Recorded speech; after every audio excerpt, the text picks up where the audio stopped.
మనము ఏ పునాది పైన అయితే కట్టబడినామో, ఏ ఉపదేశానుసారముగా మనము అనుసరిస్తున్నామో, ఏ పండుగలు అనుసరిస్తున్నామో, ఏ విశ్రాంతి దినమును మనం ఆచరిస్తున్నామో,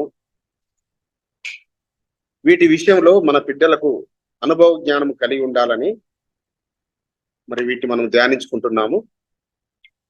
ఇందాక చదువుకున్న నెహెమ్యా గ్రంథంలో మరి నాయకుడైన నెహెమ్యా ఆయన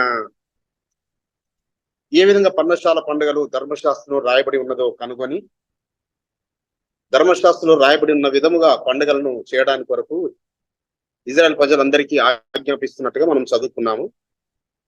అయితే ధర్మశాస్త్ర గ్రంథములో మనకు లేవియకాండము 23వ అధ్యాయంలో 33 వచనం నుంచి 44 వరకు, లేవియకాండము 23వ అధ్యాయము 33 నుంచి 44 వరకు పర్ణశాల పండుగ గురించి చాలా డీటెయిల్ గా పరమ తండ్రి మోషే గారికి తెలియపరుస్తాడు.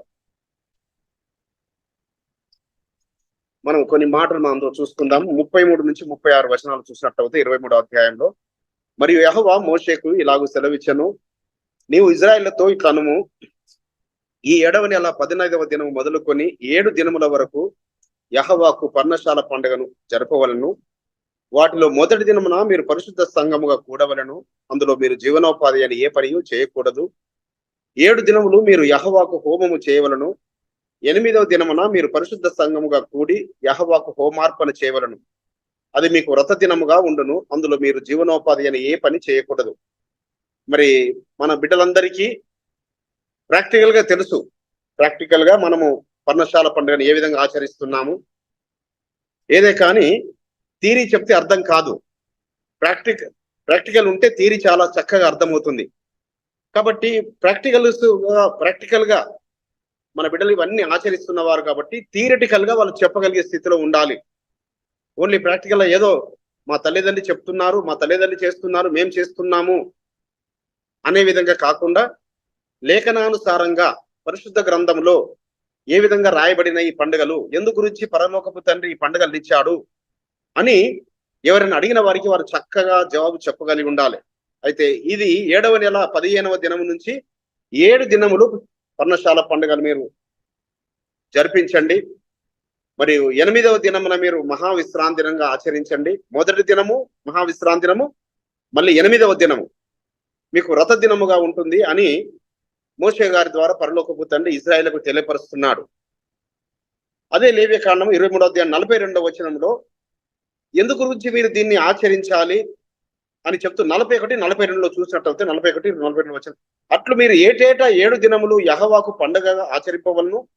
ఇది మీ తరతరములకు నిత్యమైన కట్టడా. 7వ నెలలో దాన్ని ఆచరింపవలను. సో పరలోకపు తండ్రి ఏదైనా చెప్తున్నాడు, తరతరములకు నిత్యమైన కట్టడా అంటే అది అంతము లేని కట్టడ. నిత్యమైన కట్టడ అంటే అంతము లేని కట్టడ. అది తరతరాలకు అంటే ఎన్ని తరాలు గడిచినా పరలోకపు తండ్రి ఆయన నీతి విధులు అనుసరించే వారికి 1000 తరముల వరకు కృప చూపుతానన్నాడు కదా. కాబట్టి తరతరాలకు, మరి ఇంగ్లీష్ లో చెప్తేనే ఇంగ్లీష్ లో వర్డ్ చాలా బాగుంటుంది, generations to generations. It's an ever lasting కావనంటే, ఎవర్ లాస్టింగ్ అంటే అంతము లేనిది. సో ఈ నిబంధన అనేది, ఈ నిత్యమైన ఈ కట్టడ అనేది ఇది ఎల్లప్పుడూ నిలిచి ఉండేది అని ఎందు గురించి చేయాలని చెప్తున్నాడు 42వ వచనంలో, నేను ఐగుప్తు దేశంలో నుండి ఇజ్రాయేలును రప్పించినప్పుడు వారిని పర్ణశాలలో నివసింపజేసినని మీ జనులు ఎరుగునట్లు 7 దినములు మీరు పర్ణశాలలో నివసింపవలెను. ఇజ్రాయేలులో పుట్టిన వారందరూ పర్ణశాలలలో నివసింపవలెను. సో దేని గురించి అట చేయమన్నాడు? ఈ పండుగ ఎందు గురించి చేయమని చెప్తున్నాడు? మీ పితరులు మరి 40 సంవత్సరాలు అరణ్యములో వారు ఎక్కడ నివసిస్తూ వచ్చారు? వారికి ఏమైనా పక్క బిల్డింగ్స్ ఉన్నాయా? వారికి లేవు పరిశుద్ధులారా. సో వారు ఎక్కడ నివసిస్తూ వచ్చారు? గుడారాలు కట్టుకుంటూ మరి గుడారాలలో నివసిస్తూ వచ్చారు. కొన్ని మార్లు వాళ్ళు తాత్కాలికమైన గుడారాలను ఏర్పాటు చేసుకున్నారు. కొన్ని మార్లు మరి వారు కలిగి ఉన్న టెంట్లలో వారు నివసిస్తూ వచ్చారు. అనగా 1 సంవత్సరం కాదు, 2 సంవత్సరాలు కాదు, 40 సంవత్సరాలు కూడా వారు ఆ యొక్క గుడారాలలోనే నివసిస్తూ వచ్చారు. దాన్ని జ్ఞాపకం చేసుకోవడానికి కొరకు ఇది తరతరాలు చేయమని చెప్పు. పస్కా పండుగనేమో దేని గురించి చెప్పాడు? మీరు బాధను అనుభవించారు, ఆ బాధను స్మరణకు తెచ్చే విధంగా 7 దినములు పులియని రొట్టెల పండుగ మీరు ఆచరించాలన్నాడు.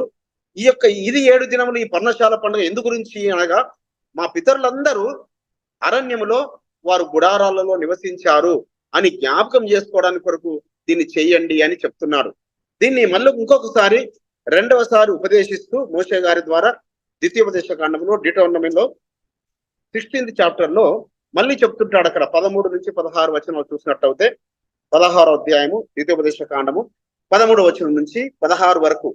సో మీరు ఎందుకంటే మళ్ళీ అక్కడికి వెళ్ళిన తర్వాత ఆ ఇజ్రాయెల్ దేశమునకు మీరు ఆ పాలు తేనెలు ప్రవహించే దేశముకు చేరిన తర్వాత నీ కళ్ళములో నుండి నీ ధాన్యమును నీ తొట్టిలో నుండి రసమును సమకూర్చినప్పుడు పర్ణశాల పండుగను 7 దినములు ఆచరింపవలను. అనగా ఎప్పుడు నువ్వు పంట కూర్చే సమయంలో లేక సంవత్సరాంతమున వచ్చే పండుగలో ఆ పంటలో మీరు ఆ పంటను సమకూర్చుకున్నప్పుడు, అంటే పండుగలు ఎప్పుడు చేసుకుంటారు? పంటలు రైతు మరి పూర్వమంతా రైతు ఆధారమే కదా.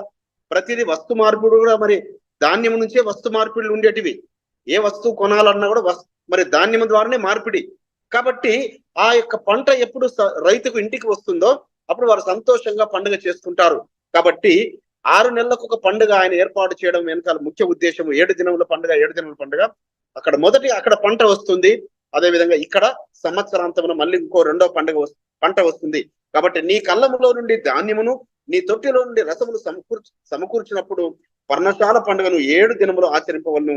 ఈ పండుగలో నీవును నీ కుమారుడును నీ కుమార్తెయును నీ దాసుడును నీ దాసియును నీ గ్రామంలో ఉన్న లేవీయులను పరదేశులను తల్లిదండ్రులు లేని వారును విధవరాలను సంతోషింపవలను. నీ ఎలోహిమైన యెహోవా నీ రాబడి అంతటిలోను నీ చేతి పనులన్నిటిలోను నిన్ను ఆశీర్వదించును గనుక యెహోవా ఏర్పరచుకున్న స్థలమును నీ ఎలోహిమైన యెహోవాకు 7 దినములు పండుగ చేయవలను. నీవు నిశ్చయముగా సంతోషింపవలను. ఎందుకు ఈ పండుగ? సంతోషించడానికి, ఉత్సాహించడానికి. నీ యొక్క ఇంట్లలో ఉన్న మరి లేవీయులు కానీ పరదేశులు కానీ మరి బీదలు కానీ విధవరాండ్రు కానీ అనాథలు కానీ, సో ఇలా వీరందరూ వచ్చి మీరు ఈ యొక్క 7 దినములు ఆ పండుగలో మీరు సంతోషించాలి. సో ఎందుకు? అందుకే ఇక్కడ అంటున్నాడు, మీరు సంతోషించడం వలన మీకు బలము, మీరు బలపరచబడతారని ఇందాక మనం చదివిన గ్రంథంలో మనకు ఉన్నది. నెహెమ్యా గ్రంథంలో మనకు ఆ మాట చదివాం కదా. నెహెమ్యా గ్రంథము 10వ వచనంలో 8వ అధ్యాయం 10వ వచనంలో యెహోవా యందు ఆనందించడం వలన మీరు బలమొందుదురు. సో ఏమంటున్నాడు? ఈ పండుగలో మీరు సంతోషించండి. సంతోషించడం వల్ల ఏం పొందుకుంటాం? మనము బలము పొందుకుంటాము. సో మనము బలం పొందుకోవడం అన్నట్లుగా మనం సంతోషించాలని 7 దినములు చేయాలని పరలోకపు తండ్రి ఆజ్ఞాపిస్తున్నాడు. 7కి 3 మార్లు మళ్ళీ ఒకసారి చెప్తున్నాడు. 7కి 3 మార్లు అనగా పొంగని రొట్టెల పండుగలోను అనగా పస్కా పండుగలోను, వారముల పండుగలోను అనగా షావతు పండుగలోను, పర్ణశాల పండుగలోను నీ ఎలోహిమైన యెహోవా ఏర్పరచుకున్న స్థలమున నీ మగవారందరూ ఆయన సన్నిధిని కనబడవలను. అంటే పురుషులందరూ కనబడాలంటే పురుషులతో పాటు వారి భార్యలు వారి పిల్లలు అందరూ వెళ్ళాలని దాని అర్థము. ఓన్లీ పురుషులే వెళ్ళాలని దాని అర్థము కాదు సుమా. కాబట్టి వారు ఒట్టి చేతులతో యెహోవా సన్నిధి కనబడక నీ ఎలోహిమైన యెహోవా నీకు అనుగ్రహించిన దీవెన చొప్పున ప్రతివాడు తన శక్తి కొలది ఇయ్యవలను. సో కాబట్టి పండుగలలో మనము సంతోషించడానికి కొరకు అందరితో, మందిరంలో ఉన్న వారితో అందరితో సంతోషించడానికి కొరకు మనము మరి దాసులతో దాసురాండ్రతో మరి అందరితో బీదలతో విధవరాండ్రతో అందరు కలిసి వెళ్ళి ఈ పండుగను ఆచరించాలని చెప్తున్నాడు. అయితే ఈ పండుగలోనే మరి మనము చూసుకున్నట్టయితే పరలోకపు తండ్రి అద్భుత కార్యాలన్నీ మానవాళి రక్షణార్థమై ఆయన చేస్తున్న ఆశ్చర్య కార్యాలన్నీ ఈ పండుగ రోజులలోనే జరిపిస్తున్నట్టుగా మనం చూస్తున్నాము. పస్కా పండుగలో ఏం జరిగిందో మనం చూసుకున్నాం కదా. మన పితరులు ఐగుప్తు నుంచి విమోచింపబడ్డారు. అదే పస్కా పండుగలో మన మెస్సయ్య వారు పస్కా బలి పశువు బలయ్యారు. మరి ఈ పర్ణశాల పండుగలో ఏమేమి కార్యాలు చేస్తున్నాడు పరలోకపు తండ్రి మనం చూసుకున్నట్లయితే మొదటి రాజుల గ్రంథము 8వ అధ్యాయంలో 2వ వచనం చూసినట్టయితే మొదటి రాజుల గ్రంథము 8వ అధ్యాయము 2వ వచనంలో సో అక్కడ ఇజ్రాయిల్ అందరూ మరి వారు రాజు యొక్క సముఖమునకు వస్తున్నారు. కాబట్టి ఇజ్రాయిల్ అందరూ ఏతనీమను 7వ మాసమందు పండుగ కాలమున రాజైన సొలొమోను వద్ద కూడుకొనిరి. సో ఏ కార్యం చేయడానికి కొరకు? మరి సొలొమోను రాజు గారు మందిరాన్ని నిర్మించాడు. సో రాజనగరిని ఒక 13 సంవత్సరాలు నిర్మించాడు. అదే విధంగా మరి మందిరమును 7 సంవత్సరాలు కట్టిస్తూ వచ్చాడు. 13 సంవత్సరాలు రాజనగరిని, 7 సంవత్సరాలు మందిరాన్ని కట్టిస్తూ వచ్చాడు. సో ఇది మాట మరి మొదటి రాజుల గ్రంథం 7వ అధ్యాయంలో 6వ అధ్యాయము 38వ వచనంలో ఉంటుంది. 6వ అధ్యాయం 38వ వచనంలో, మరి 7వ అధ్యాయం మొదటి వచనం కూడా. సో ఈ విధంగా ఆయన ఆ రాజు కట్టించిన ఆ మందిరమును ప్రతిష్ఠించడానికి కొరకు, మందిరాన్ని ప్రతిష్ఠించడానికి కొరకు ఇజ్రాయెల్ అందరూ ఈ యొక్క పండుగల మాసమైన 7వ మాసములో వారందరూ మరి యెరూషలేమునకు వచ్చారు, సొలొమోను రాజు గారు కట్టించిన మందిరాన్ని ప్రతిష్ఠించడానికి కొరకు. అప్పుడు మరి 10-11 వచనం చూసినట్టయితే, యాజకులు పరిశుద్ధ స్థలములో నుండి బయటికి వచ్చినప్పుడు మేఘము యెహోవా మందిరమును నింపెను. కాబట్టి యెహోవా తేజోమహిమ యెహోవా మందిరములో నిండుకొనగా ఆ మేఘమున్న హేతువు చేత యాజకులు సేవ చేయుటకు నిలవలేకపోయిరి. సో మందిరంలో సేవ చేయడానికి కొరకు ఆ యొక్క అతి పరిశుద్ధ స్థలములోనికి ఈ మందసమును మరి అక్కడ ఉంచి వారు ఆ మందిరాన్ని ప్రతిష్ఠిస్తున్న సమయంలో మరి మేఘము ఆ యొక్క మందిరం మీదకి దిగి వచ్చింది. దాన్నే షకీనా మేఘం అంటారు. సో ఆ యొక్క మేఘము మందిరం మీదకి దిగి వచ్చినప్పుడు ఆ తేజోమహిమ మందిరం మీద నిండుకొనగా మరి యాజకులు ఆ యొక్క మహిమను చూడలేకపోయారు.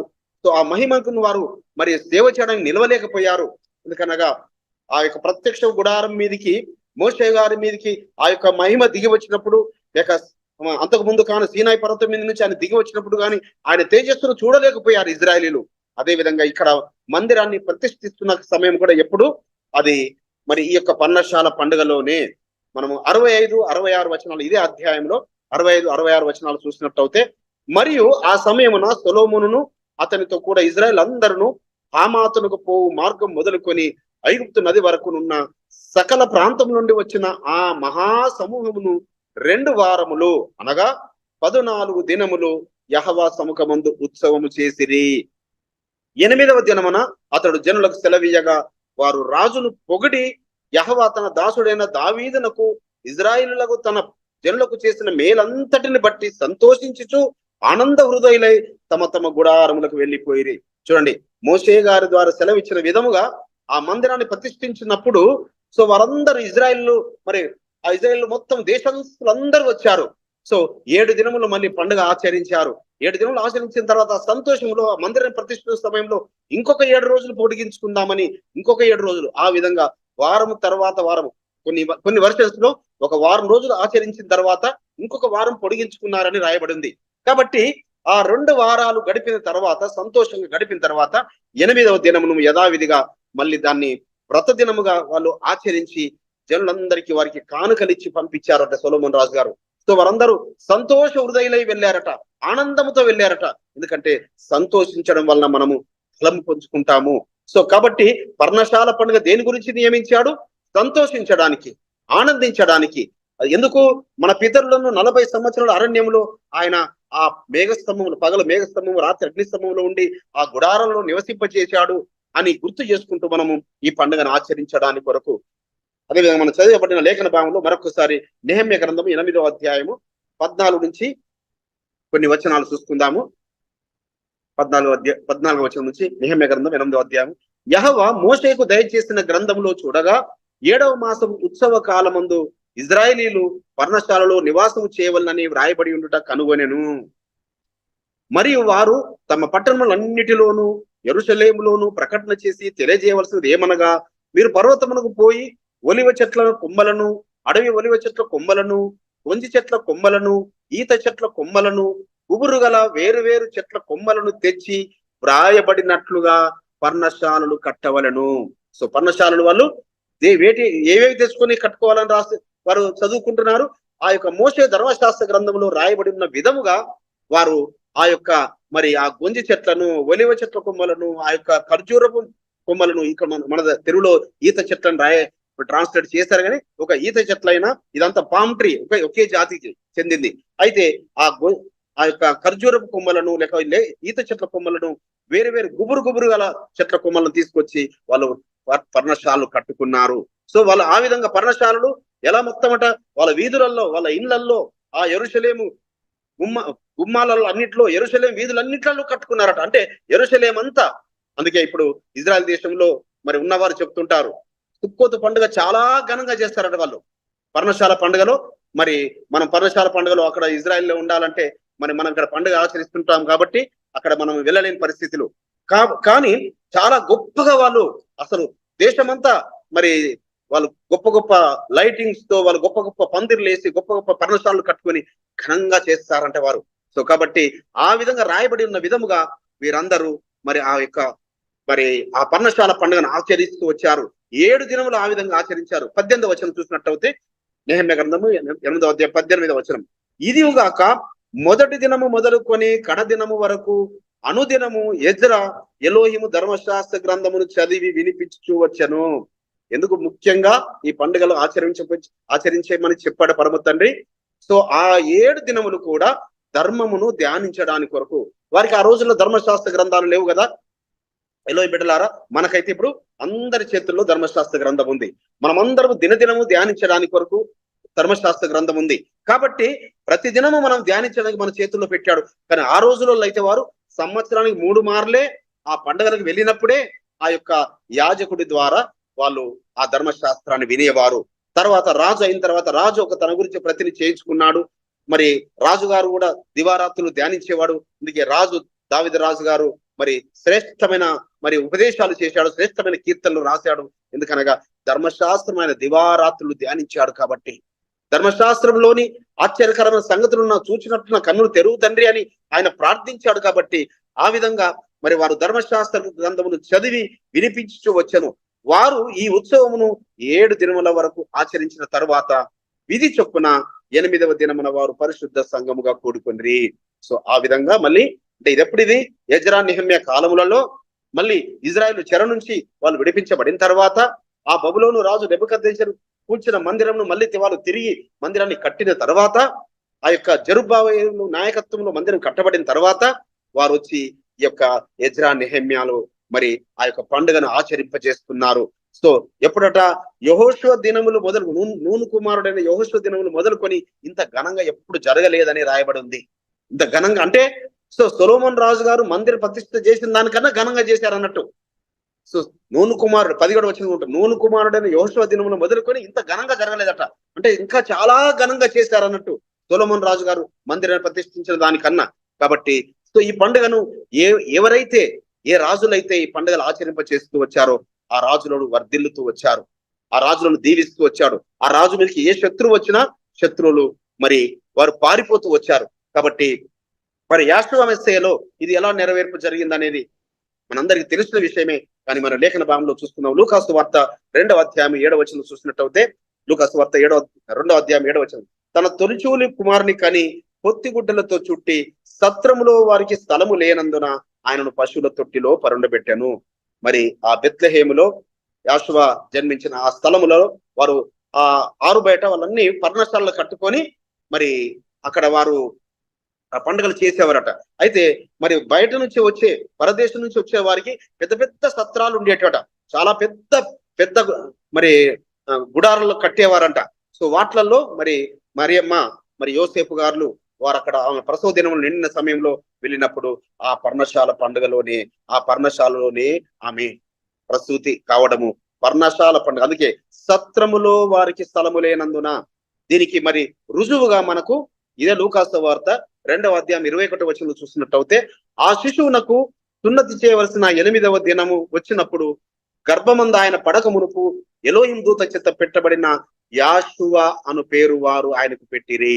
సో చూడండి, 8వ దినము ఎందుకు నుంచి పర్ణశాల పండుగలు పెట్టాడా అనడానికి మనకు ఇది ఒక రుజువు అన్నట్టు. అంటే ప్రతిదానికి 7 సంఖ్యనే పరిపూర్ణమైన సంఖ్య. 7 దినములు మరి పస్కా పండుగ 7 దినములే, మరి షావత్తు పండుగ 7 వారంలో లెక్కించాలి. దేనికైనా 7 ఉంటుంది. అదేవిధంగా పర్ణశాల పండుగలు కూడా 7 దినములు చేయమన్నాడు. కానీ 8వ దినమును హై సబ్బాతు వ్రత దినముగా ఎందుకు ఏర్పాటు చేశాడంటే ఈ లోకములో ఆ సృష్టికర్త ఆ రక్షకుడు విమోచకుడు జన్మించినప్పుడు ఆయనకు పేరు పెట్టడానికి కొరకు ఒక డేటును ఒక మహావిశ్రాంతి దినాన్ని పరలోకపు తండ్రి ముందుగానే నిర్ణయించాడు. సో మొదటి మహావిశ్రాంతి దినమున నిండు పౌర్ణమి నాడు ఆయన జన్మించాడు. మరియు 8వ దినమున ఆ యొక్క మరి ఆ ఇజ్రాయెల్ యొక్క అబ్రహాము గారికి నియమించిన కట్టడ చొప్పున ఆ యొక్క విధి చొప్పున ఆ శిశువుకు మగ శిశువుకు సున్నతి చేసి ఆయనకు పేరు పెట్టిన దినము వ్రత దినమున జరిగింది సుమా. కాబట్టి మొదటి మహావిశ్రాంతి దినమున పర్ణశాల పండుగలో 15వ దినమున పౌర్ణమి నాడు ఆయన జన్మించాడు. 8వ దినమున ఆయనకు పేరు పెట్టడము జరిగింది. సో మరియు యాషోవ మెస్సయ్య వారు మరి భూమి మీద ఉన్నప్పుడు ఆయన ఈ పర్ణశాల పండుగను ఆచరించినట్టుగా కూడా మనము యోహాను సువార్త 7వ అధ్యాయంలో చూడగలము. అక్కడ మరి ఆయన సహోదరులు ఆయనతో అంటారు, మీరు అయ్యా మరి ఎందుకు ఈ యొక్క గలిలయ ప్రాంతంలోనే మీరు సేవ చేస్తున్నారు, సువార్త ప్రకటిస్తున్నారు, మరి ఎందుకు మీరు యూదయ దేశంలోకి వెళ్ళడం లేదు? యూదయ దేశానికి వెళ్ళి అంటే ఎందుకు యూదయ దేశంలో ఏముంటుంది? యెరూషలేము మరి యూదా ప్రాంతంలో ఉంటుంది. గలిలయ ప్రాంతమేమో అది నజరేతు ప్రాంతము. సో గలిలయ ప్రాంతం అంతా నజరేతులో పెరిగాడు. అందుకే ఆయన గలిలయ ప్రాంతంలో పెరిగాడు. ఆయన సువార్త సేవ చేసింది కూడా ఎక్కువ గలిలయ ప్రాంతంలోనే. ఆ చీకట్లో ఉన్న వారికి ఆశ్చర్యకరమైన వెలుగును నడిపించడానికి కొరకు ఎక్కువ సువార్త అక్కడే ప్రకటించాడు. కానీ బాప్తిసం ఇచ్చే యోహానేమో యూదాలో నుంచి వచ్చాడు. ఆయన యెరూషలేములో నుంచి ఈయన గురించి ప్రకటిస్తూ వచ్చాడు. కాబట్టి యాషోవ మెస్సయ్యను ఆయన మరి సహోదరులు ఆయన శిష్యులు అడుగుతున్నారన్నట్టు, అయ్యా మరి అటు తర్వాత యూదులు ఆయనను చంప 7వ అధ్యాయము 1-2 వచనాలు చంప వెదికినందున యాషోవ యూదయలో సంచరింపనొల్లక గలిలయలోనే సంచరించుచుండెను. యూదుల పర్ణశాల పండుగ సమీపించను గనుక ఆయన సహోదరులు ఆయనను చూచి, నీవు చేయుచున్న క్రియలు నీ శిష్యులను చూచినట్లు ఈ స్థలము విడిచి యూదయకు వెళ్ళుము. వాళ్ళ సహోదరులు అంటున్నారు, అన్నయ్య మీరు ఇక్కడ నీ శిష్యులు చూచేటట్లుగా మీరు యూదయలకు వెళ్ళి ప్రకటించడంటే నా సమయం ఇప్పుడు రాలేదని చెప్పి ఆయన 14వ వచనం చూసినట్లయితే 7వ అధ్యాయము సగము పండుగ అయినప్పుడు యాషోవ ఆలయంలోనికి వెళ్ళి బోధించుండెను. అంటే సగం పండుగ అయినప్పుడు మరి ఆ యొక్క నజరేతు నుంచి ఈ యొక్క మరి యెరూషలేముకు దాదాపుగా 90 కిలోమీటర్స్ ఉంటది. 90 కిలోమీటర్స్ నజరేతు నుంచి గలిలయ ప్రాంతం నుంచి యెరూషలేముకు 90 కిలోమీటర్స్ ఉంటది. మరి ఏ విధంగా వచ్చాడో, మరి గాడిద మీద వచ్చారో, కాలినడకన వచ్చారో కానీ సో ఆయన సగం పండుగ అయిన తర్వాత యాషోవ మెస్సయ్య వారు మరి పర్ణశాల పండుగలో మందిరంలోకి వచ్చి ఆయన ఉపదేశిస్తున్నాడు. మరియు చివరి దినమున ఆ పండుగలో మహావిశ్రాంతి చివరి దినమైన మరి 37వ వచనం 7వ అధ్యాయం 37వ వచనం యోహాను సువార్త చూసినట్టయితే ఆ పండుగలో మహాదినమైన అంత్య దినమున యాషోవ నిలిచి ఎవడైనా దప్పికొన్న ఎడల నా యుద్ధకు వచ్చి దప్పి తీర్చుకునవలను. సో ఆ పండుగలో మహావిశ్రాంతి దినమున ఆ వ్రత దినమున ఆయన వెళ్ళి మళ్ళీ అక్కడ ఉపదేశిస్తున్నట్టుగా మనం చూడగలము. కాబట్టి మరి యాషోవ మెస్సయ్య వారు ఈ పండుగను ఆచరించారు. సో ఆ పండుగలో జన్మించాడు ఆయన, ఆ పండుగను ఆచరించమని ఇజ్రాయెల్ తెలియపరిచాడు. మన పితరులు ఆచరిస్తూ వచ్చారు, రాజులు ఆచరిస్తూ వచ్చారు. మరి ఆ యొక్క మందిరాన్ని ప్రతిష్ఠించడానికి కొరకు పర్ణశాల పండుగనే ఆయన ఎన్నుకున్నారు. పర్ణశాల పండుగలోనే ఆ మందిరాన్ని ప్రతిష్ఠించారు. ఇక మరి ఆయన 2వ రాకడ గురించి, సో ఎందుకనగా ఈ పండుగలు ఎందుకు ఏర్పాటు చేశాడు పరలోకపు తండ్రి? సర్వమానవాళి రక్షణార్థమై మరి గొప్ప ఘనమైన మరి ఇన్సిడెంట్స్, గొప్ప ఈవెంట్స్ అన్ని జరిగేది ఈ యొక్క మహావిశ్రాంతి దినాలలోనే, ఈ పండుగలలోనే జరిపిస్తున్నాడు. ఆయన మరి మొదటిసారి ఆయన వచ్చినప్పుడు, ఈ భూమి మీదకి శరీరధారి వచ్చినప్పుడు పర్ణశాల పండుగ మొదటి దినమున జన్మించాడు. మరి 8వ దినమున ఆయనకు పేరు పెట్టారు. అదే విధంగా ఆయన 2వ రాకడ ఎప్పుడు ఉండబోతున్నది? ఇది మనం జకర్యా గ్రంథము ధ్యానించినప్పుడు కూడా మనం చూసుకున్నాము. జకర్యా గ్రంథము 14వ అధ్యాయము 4వ వచనం నుంచి 9 వచనాలు చూసినట్టయితే, అప్పుడు యెహోవా బయలుదేరి తాను యుద్ధ కాలంలో యుద్ధము చేయి రీతిగా అన్యజనులతో యుద్ధము చేయును. ఆ దినమున యెరూషలేము ఎదుట తూర్పు తట్టునున్న ఒలీవ కొండ మీద ఆయన పాదములుంచగా. సో ఆయన అన్యజనులతో యుద్ధము చేయబోతున్నాడు, యుద్ధ శూరుడుగా ఆయన రాబోతున్నాడు. సో ఎక్కడ ఆయన పాదములుంచబోతున్నాడు? యెరూషలేము ఎదుట ఉన్న ఒలీవ కొండ మీద పాదములుంచబోతున్నాడు. సో ఎక్కడి నుంచి ఆయన వెళ్ళిపోయాడు? ఆ ఒలీవ కొండపు నుంచే ఆయన ఎక్కడైతే చివరి పాదం పెట్టి ఆయన వెళ్ళిపోయాడో అక్కడ ఆ పాద ముద్రికలు ఇప్పటికీ ఉన్నాయి ఆ ఒలీవ కొండ పైన. దాన్ని జాగ్రత్తగా కాపాడుతున్నారు. మరి నిజంగా అది చాలా ఆశ్చర్యం వేసింది. సో మళ్ళీ అంటే అదే కొండ మీదకి, అదే స్థలానికి ఆయన రాబోతున్నాడు. అది యెరూషలేముకు ఎదురుగా ఉంటుంది అది. సో ఆ ఒలీవ కొండ, సో ఆ ఒలీవ కొండ మీదకి ఆయన 2వసారి వచ్చి ఎవరితో మరి అదే ఆర్మిగిద్దోని యుద్ధము జరుగుతుంటది. ఆ యుద్ధ సమయంలో ఆయన యుద్ధ శూరుడుగా వచ్చి అన్ని జనులతో యుద్ధము చేయడము. మరి ఆయన ఒలీవ కొండ మీద పాదములు ఉంచగానే ఆ కొండ 4 వైపులా అది మరి చీల్చుకుపోతుంది.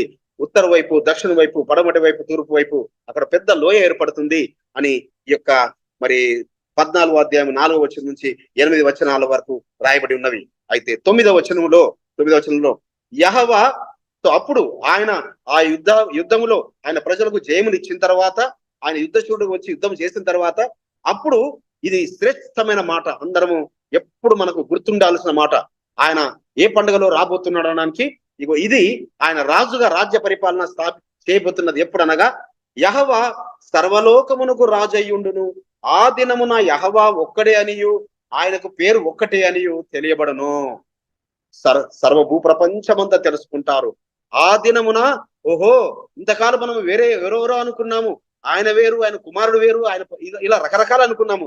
కాదు, ఏ ఒలివ కొండ మీద నుంచి వెళ్ళిపోయాడో ఆ ఒలివ కొండ మీదకి ఆయన యుద్ధము చేసి ఆయన రాజుగా రాజ్య పరిపాలన చేస్తున్నాడు. అప్పుడు యెహోవా సర్వలోకమునకు రాజయ్యుండును, ఆ దినమున యెహోవా ఒక్కడే అనియు ఆయనకు పేరు ఒక్కటేననియు సర్వ భూప్రపంచమంతా తెలుసుకుంటారు. ఆ సందర్భంలో ఆ సమయము అది దేని సూచించే సమయము, అది ఏ పండుగకు సమీపంలో ఉండేది అనగా 16వ వచనము. మరియు 14వ అధ్యాయం జకర్యా 14:16. మరియు యెరూషలేమునికి వచ్చిన అన్య జనులలో శేషించిన వారందరూ సైన్యములకు అధిపత్యకు యెహోవాను రాజును మొక్కుటకును పర్ణశాల పండుగకును ఆచరించుటకును ఏటేటా వచ్చెదరు. హల్లెలూయా. సో మళ్ళీ పర్ణశాల పండుగ మనం ఎక్కడ ఆచరించబోతున్నాము? ఇప్పుడైతే హైదరాబాద్ లో ఆచరిస్తున్నాము, ఎక్కడున్న వారు అక్కడక్కడ ఆచరిస్తున్నారు. కానీ ఆయన రెండవ రాకడ వచ్చిన తర్వాత, ఆయన రాజుగా రాజ్య పరిపాలన స్థాపించిన తర్వాత, ఆ రాజు ఒక్కడే, ఆ యాషువా ఒక్కడే, ఆయనే రారాజు, ఆయనే సర్వశరీరుల కొరకు ప్రాణం పెట్టిన ఆయననే యుగ యుగాలు జీవించేవాడు అని అందరూ సర్వజనులు తెలుసుకుంటారు. అప్పుడు ఆయన పేరు ఒక్కటేనని, ఆయన ఒక్కడే రాజు అని తెలుసుకుంటారు. ఆ రాజును మొక్కడానికి కొరకు, ఆ రాజు దగ్గర, అంటే మొక్కడానికి అని ఇక్కడ పదం వాడారు, కానీ ఆ రాజును ఆరాధించడానికి కొరకు, ఆ రారాజును ఆరాధించడానికి కొరకు అందరం కూడా యెరూషలేముకు వెళుతాము. అందరం యెరూషలేము పర్ణశాల పండుగలో. కాబట్టి ఈ రాజ్య స్థాపన జరిగేది రెండవ రాకడ, మరి రాజ్య స్థాపన జరిగేది మనం మొదటి లాస్ట్ క్లాస్ లో చూస్తున్నాము. ప్రాయశ్చిత్త బూరల పండుగ దినమున ఆయన భూమికి మరి మేఘాల మీద రావడము, ప్రాయశ్చిత్తార్థ దినమున ఇజ్రాయెల్ అందరూ మారు మనసు పొందడము, మరి ఆ యుద్ధము జరగడము, ఆర్మిగిద్దోని యుద్ధము, అందులో మరి ఆ యొక్క పర్ణశాల పండుగలో ఆయన రాజ్య స్థాపన జరగబోతుంది. అట్టి రాజ్యమును మరి మనము స్వతంత్రించుకోవాలంటే ఈ విషయాలన్నీ మనము కూలంకషంగా మనము తెలుసుకొని వాటిని ఉపదేశించే వారంగా, మన పిల్లలు కూడా ఉపదేశించే వారిగా, ఏదో మా నానమ్మ, మా తాతయ్యలు, మా అమ్మమ్మలు వాళ్ళు ఆచరించారు కాబట్టి మేము ఆచరిస్తున్నాము, మా డాడీలు ఆచరించారు కాబట్టి మేము ఆచరిస్తున్నాము, మా మమ్మీలు ఆచరించారు కాబట్టి మేము ఆచరిస్తున్నాం, అది కాదు. మీరు అనుభవపూర్వక బిడ్డలారా, మీరు తెలుసుకొని మీరు ఉపదేశించాలి రేపు అనేకులకు. దాని విషయమనే ఈ బైబిల్ స్టడీలో ఈ క్లాస్ వీటి గురించి ధ్యానిస్తున్నాము. మరి నెక్స్ట్ క్లాస్ లో మళ్ళీ మనము ఈ పండుగలను అసలు మార్చింది ఎవరు, ఎలా మార్చింది, ఎవరు మార్చారు, మరి మనము ఏ మార్చబడిన దాంట్లో ఉన్నాము, మరి నిజమైన పండుగలో ఉన్నామా, సో ఏ ముద్ర కలిగి ఉన్నారు ప్రజలంతా, మరి ఆయన ముద్ర కలిగి ఉన్నవారు ఎవరు, ఈ విషయాలన్నీ మనము మరి నెక్స్ట్ క్లాస్ లో చూసుకుందాము. కొన్ని ఇంకా కాంట్రవర్సీగా అసలు పండుగలు మనము ఆచరించవద్దు, ఇవి రాబోచ్చు, ఆయనే నిజ స్వరూపం మెస్సేలో ఉన్నదని మరి రాయబడిన పత్రికలలో ఉన్న కొన్ని మాటలు, వాటి గురించి కూడా మనము ధ్యానించుకుందాము.